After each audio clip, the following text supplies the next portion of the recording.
theme. But as far as the problem goes, I want to do one more Doppler problem. I want to do one Doppler problem. You guys know, and I would give you this equation on the exam. You just have to be able to use it. And the big problem is getting the signs right. And if there's a reflection in a problem, you have to think, yeah, I have to do the Doppler problem twice. And that's the big mistake people get, because if I do this on the next midterm or the final, it'll be a reflection problem, and half people won't even deal with the reflection at all. And then it'll just all be wrong. So if you get a reflection, you got to say to yourself, whatever is reflecting off becomes the speaker for the second half of the problem. So I want to do one problem like that. Let me write down the equation first. You guys know for the Doppler factor, oh, no.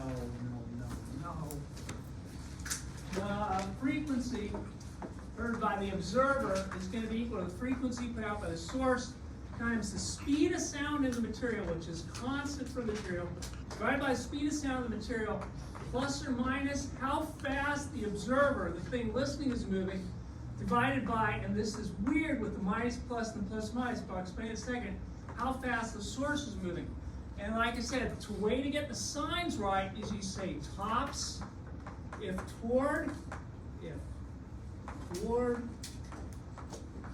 bottoms away.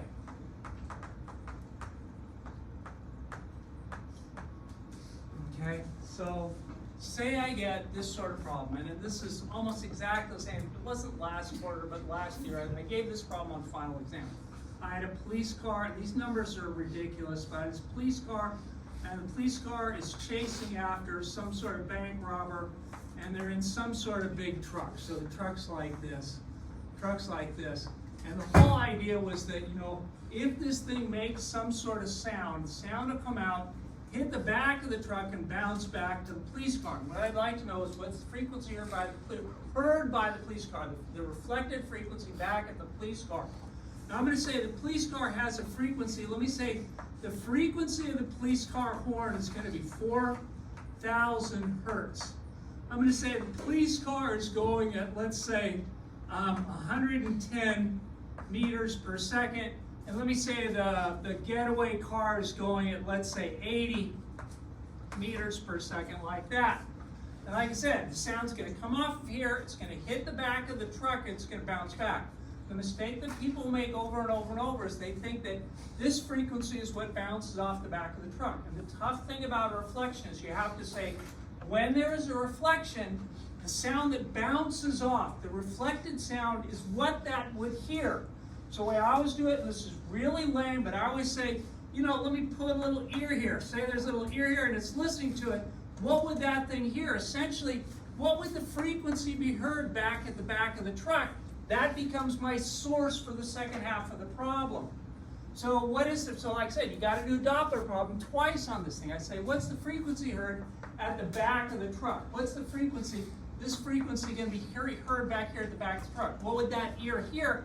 And you'd say, well, the frequency heard at the back of the truck is the frequency of the source, 4,000 hertz, times the speed of sound in air. Like I said, I'll probably just give you 340 meters per second, 340 meters per second, times, this is going to be the speed of the observer, which is the truck in this case. That's 80 meters per second. The source making the sound, and the first part of this is going to be the police car, like that. Now I got to look at the signs. I say, is the observer, which is the back of the truck in the first part, is the observer moving toward the police car? Whether the police car is catching it or not, is this guy driving toward the police car? You say, no, he's not moving toward, so he's got to be moving away. Which sign do I use if I'm moving away? I use the bottom sign. What's the bottom sign for the observer? The bottom sign for the observer is going to be a minus. Okay? Then I look at the source, the thing making the sound, and I say, whether or not it's catching that, is it driving in the direction of the observer? Is it driving toward the observer? I go, yeah, it is driving toward the observer, it is catching it, but it's driving toward the observer. So for the source, I go tops if toward, and the top sign for the source is going to be the minus, like this. And if I type that out, that's what the back of the truck would hear which is the same thing, oddly enough, but it's the same, it's a real bad way of describing it, but it kind of works for some people, I guess. But yeah, what the wall would hear back here is exactly what bounces off of it. So the frequency that comes off the back of the truck is going to be, oh hell, 27, no, 26 divided by 20 times 4. And I hope you're checking this. The frequency here at the back of the truck is like 50, let's call it 43 hertz. I think that's what that types out to. So that's what an ear at the back of the truck would hear. And then I say what reflects off, if there was a speaker here, now, what would be reflecting off would be the same thing as the frequency that it would hear. So the frequency coming off of this thing now is 5043. Like I said, I hope you're checking. I think I typed it out right. Meters per second like that, or 5,043 hertz. Now I do the second part of the problem. I want to, figure out the frequency heard back. It's called the police. Yeah? Wouldn't the bottom part of that frequency be plus 16? Okay. The bottom sign, you might be right. I'm checking. I can't remember any of this stuff ever. You might be right. The bottom sign is the source. Is the source moving toward or away from the observer? So it's moving toward the observer, right? So it should be the top sign, and the top sign for the source is the minus. So I think it's minus. Right, okay, so, but yeah, it's a good thing to ask.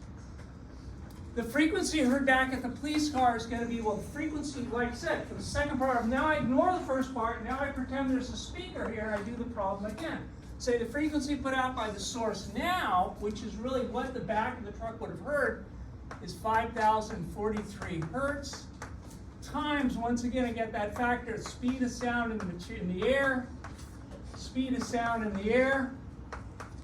And now I got to be careful. Now my observer, because it sounds bad and seen back here, is going to be the police car. So the observer's moving at 110 meters per second. The source is the thing making the sound, and that's moving at 80 meters per second. Now I got to worry about the signs.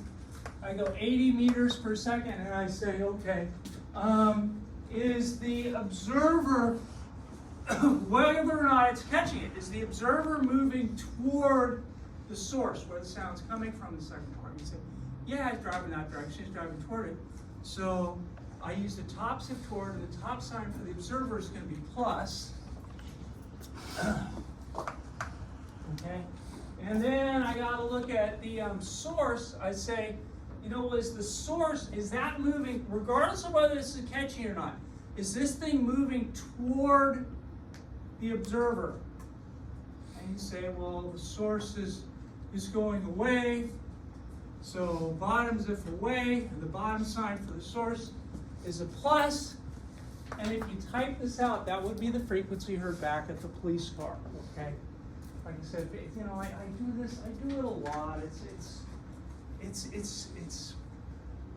the main thing is to recognize when you have a reflection, you got to use a Doppler problem twice, and where it reflects, the sound that bounces off is the sound that you would hear at that surface, and that's kind of the tricky part.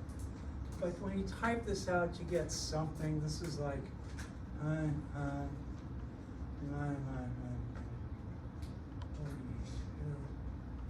equals times.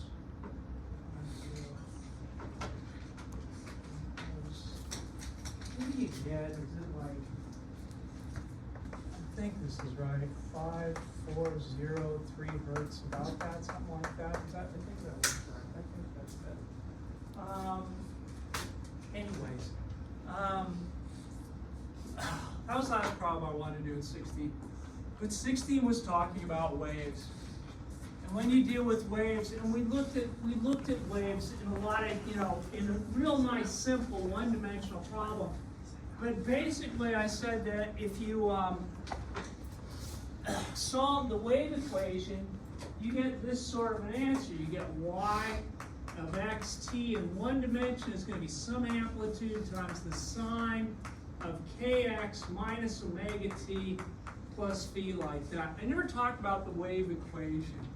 So I want to look at the wave equation, do one weird thing with this, and then, yeah, I'm going to do this. I want to derive the wave equation, but actually, let me just do that first. Let me just do that. That's what I want to do. So I want to get on to something else. This is the result of something they call the wave equation. Now, the wave equation in one dimension, the linear wave equation, when you do this in E&M and they do it in 3 dimensions, it's going to look very different. But I can say the wave equation in 1 dimension is a partial derivative square with respect of y with respect to t is equal to the velocity, and that's how fast the material, the signal moves in the material, times the partial derivative of y with respect to x squared. Okay, so that's the one-dimensional wave equation. I did want you to see that because that's what we're dealing with as waves. Deriving the wave equation in general is a nightmare. That's not impossible, but it is really, really, really tough to say, this has to come from something. You have to derive this equation somehow. So what I want to do is I want to do a real simple one. I'm going to do a very, very simple version of deriving the wave equation just so you can see kind of where it comes from. I've never asked people to do this on an exam because this derivation is kind of tough. Even with a lot of hints, it's kind of tough. But let me look at a wave, and I'm going to do it on a string, a one-dimensional wave on a string. I got some sort of wave, and it's traveling down a string like that. Just it's just like shaking and it's moving with some sort of velocity. It's moving with some sort of velocity. And you guys would say, yeah, I know for a string, the velocity is going to be equal to the square root of the tension divided by the linear density. We talked about that. I actually had a problem on the test, and I gave you that from it. I wouldn't expect you to memorize that. But that's the velocity on the string. And how am I going to get this equation from this? Like I said, this is a little bit of a hokey explanation, but it gives the right result, and it's a nice, simple way to look at the wave equation. If I look at a little tiny chunk of this thing, maybe like from here to here, and actually I really want to think of it smaller, but I'm looking at a real tiny piece of this thing. If I look at a tiny piece of this thing, I say, it's being pulled. There's some sort of tension pulling down like that. There's some sort of tension pulling like this. This is going to look a lot like the derivation I did for this thing, but it is actually very different. But it looks like a lot. It looks like a lot of the same thing. And how can I use that? Well, I'm going to use Newton's second law. I'm going to say the sum of the forces, and I'm just looking in the y direction, because really, if you think about this thing being accelerated, this little chunk of mass right here got shook up and down, which actually is not exactly right. This is a really complicated problem. I am making a big, big, big, big simplification that these waves are so small that the vibration is pretty much all straight up and down. So the sum of the forces has got to be equal to the mass times the acceleration in the y direction. Okay. Sum of the forces. Well, there's some sort of tension in the string. Once again, I'm going to pretend that the tension is the same everywhere, which once again, once you start dealing with a massive string and the way it stretches, really isn't true. But it's close enough to true to say that there's some tension pulling this way, there's some tension pulling this way. But it's not straight. It's actually tipped a little bit.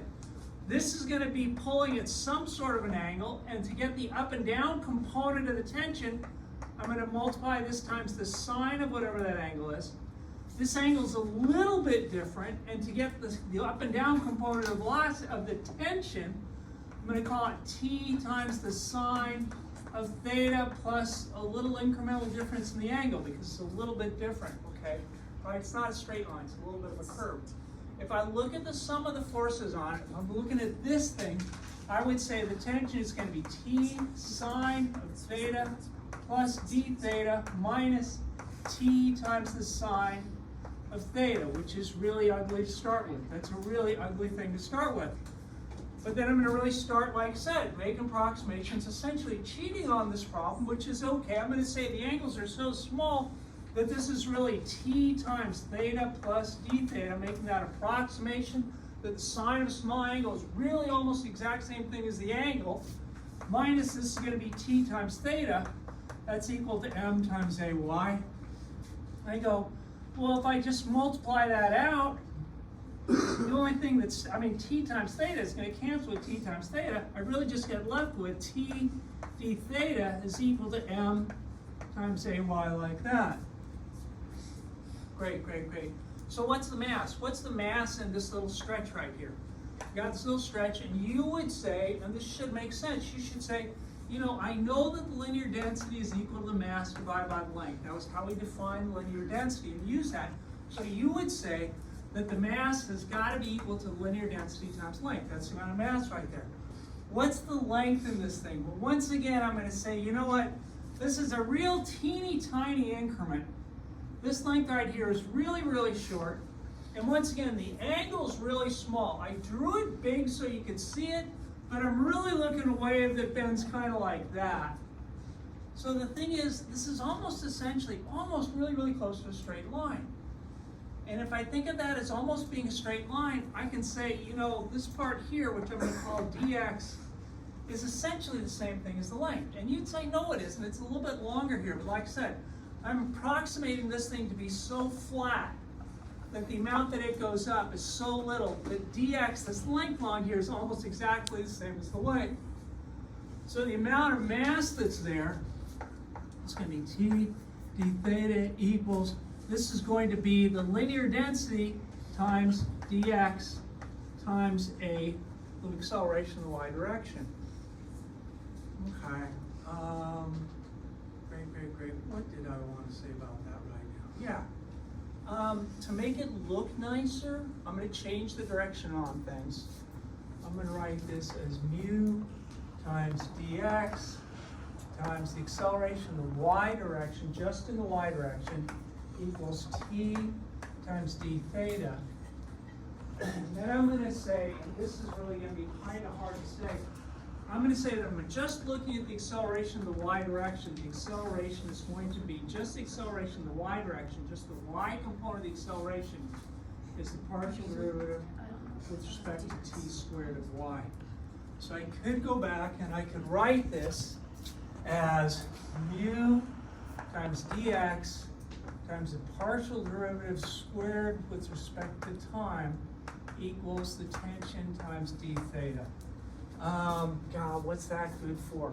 Now I'm going to do something else really that's really kind of going to be, yeah? I'm sorry, can you explain again why we're putting dx into that equation? Can you explain again why we're putting dx into that equation? Okay. dx comes from the fact that I need the mass somehow if I'm going to solve this equation. And the mass is going to be the linear density times the length of this thing. And what I'm saying is that, and like I said, this is a big approximation. It's really kind of a fake derivation, but it works real well. I'm going to say, you know what, this thing I'm talking about being curved has such small curvature in it, right? Because the angles, I said the angles have to be small for this to work. It's got such small curvature that this length here is so close to this thing right here. I'm just going to call that length dx. So the length is dx. So my amount of mass, this is really m. This is really F equals m times a. Okay. Another thing is, I go, well, you know, I had this angle. I really measured with this angle theta like that. And if I look at the tangent of theta, the tangent of that angle, as far as this triangle goes, and once again, you would say it's not a triangle, and you're right, but it's approximately really close to dy over dx. And you would say that is not a triangle, but once again, we're looking at a really small increment. Essentially, I'm almost looking at the limit as this thing goes to 0. So I can think of this piece as almost being essentially straight, because once again, the angle barely changed at all. So I can say the tangent of theta is dy over dx. Great. Now, what do I do now? Yeah. Now I'm going to take, now I'm going to do a little bit of hocus pocus on this thing. I'm going to say the tangent of this angle, I can just take this to be a partial derivative. I'm going to write this as the partial derivative of the partial derivative of y with respect to partial derivative of x. And like I said, it's really hard for me to explain that really easily right now, so I'm just not going to. Really, this is just like a derivative, okay? The partial derivative is really, really close. If I take another partial derivative of both sides, the derivative of tangent is secant squared, which starts to look really messy, of theta. This is a nice one to remember. For 143, the fact that the derivative with respect to time of tangent theta is going to be secant squared theta is a real nice thing to remember for 143. Really, really nice. But if I take this with respect to x, then I get d theta dx, d theta dx like that, equals the second derivative with respect to x, second partial derivative like that. All I do is I get the derivative of both sides. And once again, this looks really, really ugly because you go, man, there's a secant squared there. But remember, we're dealing with really, really small angles. I'm making big approximations, really oversimplifying this thing. And it turns out that the secant of theta for small angles is really, really close to 1.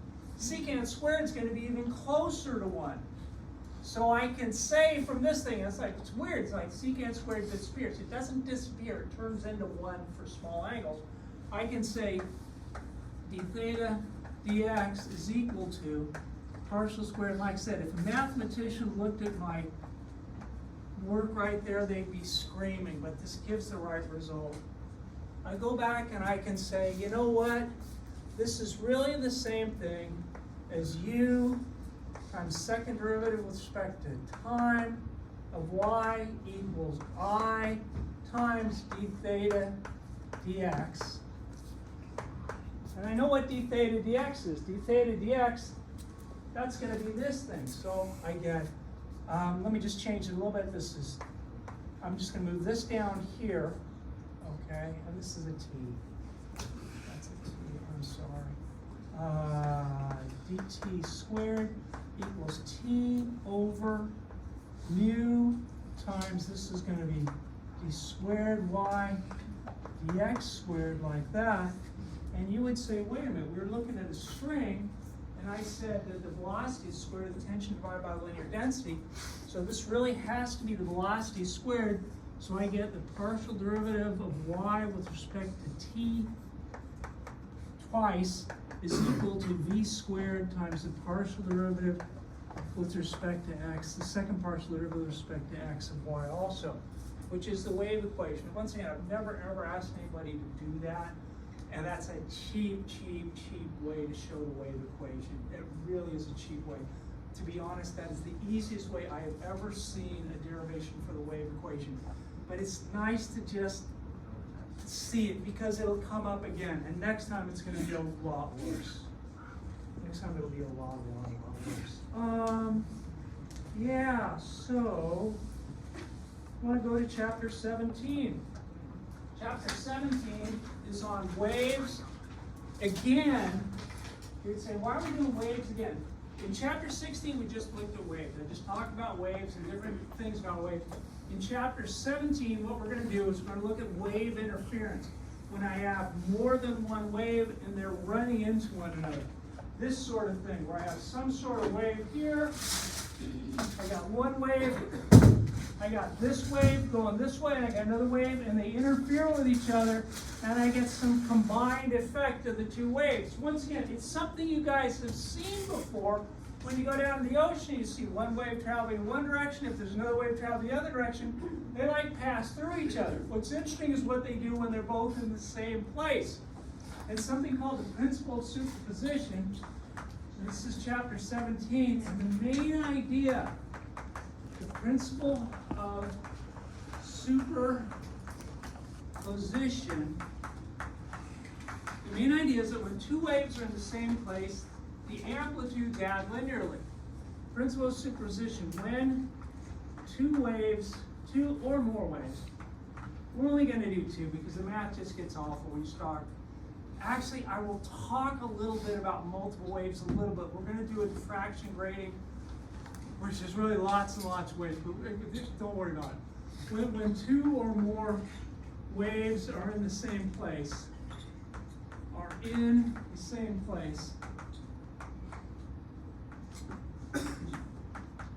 resulting amplitude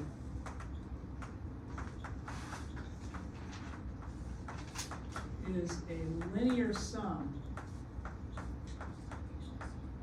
of the individual amplitudes of the individual amplitudes. Real simple idea to kind of picture, like, you know, I mean, like I say, it's just that thing again. If I have two waves, say I got, you know, I throw a stone in the water somewhere, and there's a wave moving this way, and I throw a stone somewhere else, and there's another wave coming back this way. These two things, they won't bounce off each other. You know, you throw two rocks together, rocks hit and they bounce off or something like that. But two waves, when they hit, they just go through each other like they aren't even there.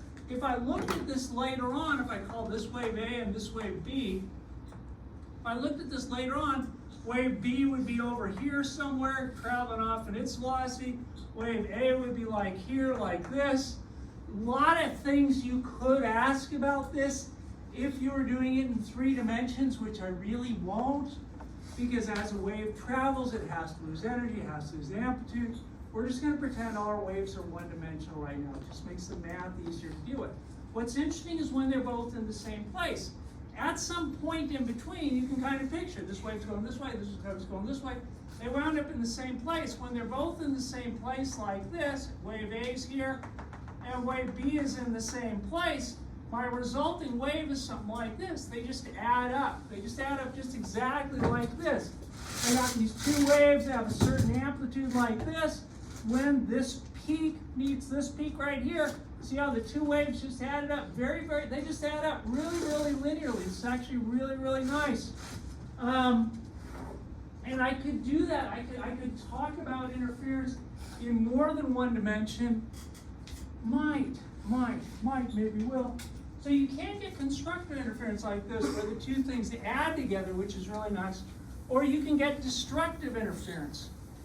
You get destructive interference if you have something like, you know, if they cancel, or cancellation, called destructive interference or cancellation. And you guys have seen this. You guys actually seen this in the lab already.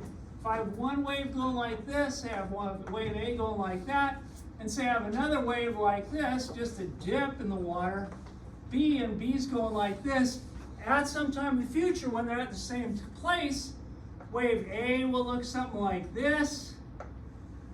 That'll be wave A, and wave B.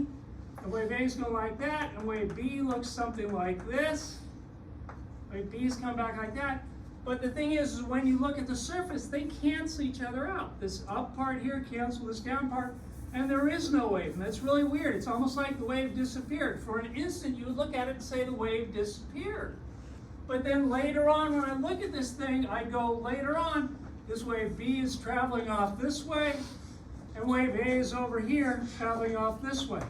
So you can get destructive interference. You guys actually looked at, what do I want to say? You guys actually looked at this in the lab. You guys have done this in the lab. Essentially, all I'm going to do is I'm going to take one wave. I'm going to take one wave and I'm going to crash it into another wave.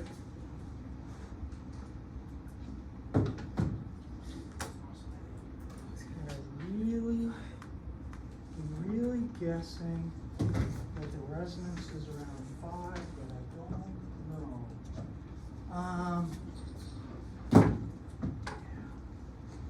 know. Essentially, what's happening here is I got a wave, and the wave starts. I started shaking here, it shakes along, and it goes down to this end. Weirdly enough, it gets reflected upside down. Don't worry about that. But I get the wave coming back this way. When the two waves interact, if I can do this at the right frequency, I can make it so I get a consistent system where the waves are actually canceling themselves out at some point. You'd call that resonance, and let's turn this down.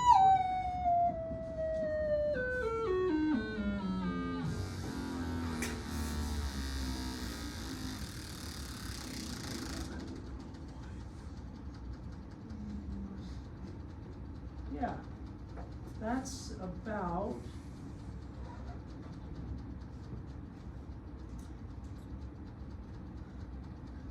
yeah, that's about what I'm getting. This would be, like I said, I got one wave shaking down, another wave shaking back here. I got places where it's not shaking at all, like at the end, you'd call that a node. This fat spot in the middle, you'd call this an antinode.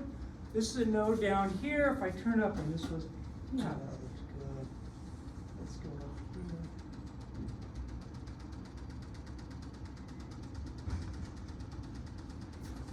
If you look at it now, I got a point right here. This would be a node right here. Essentially, the waves cancel out right here. Okay, and this is really that spot where the dip and the crest here cancel each other out, and I essentially have no wave. This would be a node right here. This would be an antinode. This would be an antinode. This would be a node down here. Really important, really important idea is that from a node to a node is a half a wave. If you hold on to that one idea, you can do an awful lot of this stuff. A node to a node, node to node is going to be equal to a half a wave. That's always true with a periodic wave. And with that one idea, you can actually do an awful lot of stuff without memorizing equations or anything like that. They would call this a resonance frequency, or you could call it a standing wave pattern. Let me see if I can get another one.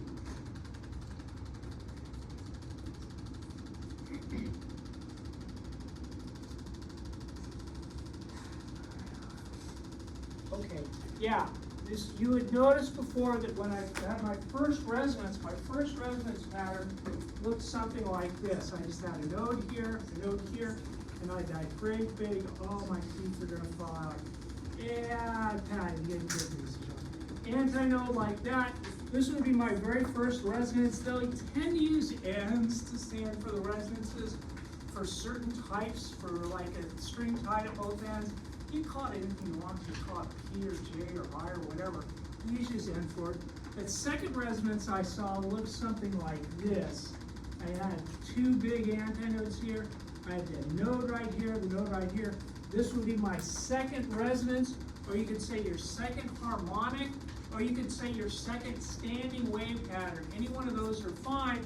The third one right here, I've got one antinode, another antinode, and another antinode down here. This one's going to look kind of like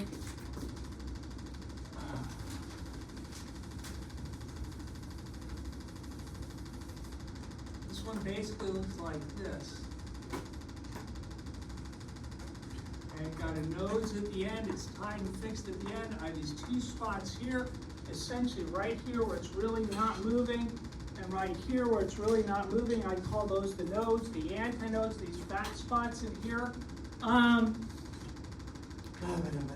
Like I said, really important, because when I change the frequency, the wavelength is changing. People get kind of weirded out with the wavelengths and stuff, and I've never come up with a real good way to explain it, but if you keep in mind, when you change the frequency, I mean, pretty obviously right now, this is a wavelength, and you could get a meter stick out and measure that length, and you could say, excuse me, this is half a wavelength.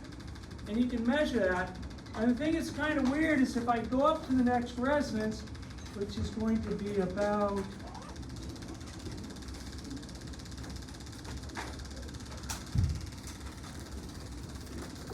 up there, all of a sudden, well, a half wave is different, right? Half wave's different. If you think about it, and that weirds people out that the wavelength's actually changing. But if you think about it, back from a previous chapter, you know the frequency times the wavelength's the velocity. On the string, that's fixed. As the frequency goes up, the wavelength's going to get smaller, okay? And I'm sorry I went over. Really sorry I went over. I will continue.